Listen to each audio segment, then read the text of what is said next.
Brad Williams, XL Prime. The mode. What's the mode? Well, the mode returns the most common number. Very straightforward function. Here we have mode and the expression B5 to J5. We're going to count, returns the most common number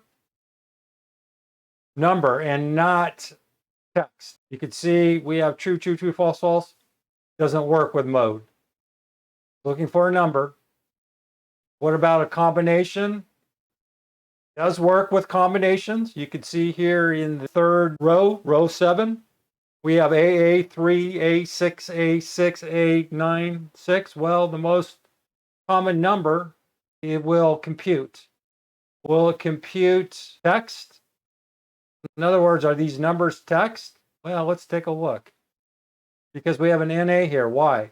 Well, let's just highlight this criteria. Go to Find and Select, go to Special, go to Constants, just hit Text, okay? Those cells were found. Could they be text? Well, they're not. What does mode figure out? Returns the most common number. What do we have here? We have a sequence. So you can't compute mode using sequential numbers. Lastly, what about if there are blank or empty cells? It will still compute. Well, why don't we put a couple spaces in here? I'm just putting 4 spaces in here. 1, 2, 3, 4. And again, it's counting numbers and not blank cells or anything that looks like text. Brad Williams, XL Prime. Thanks for watching.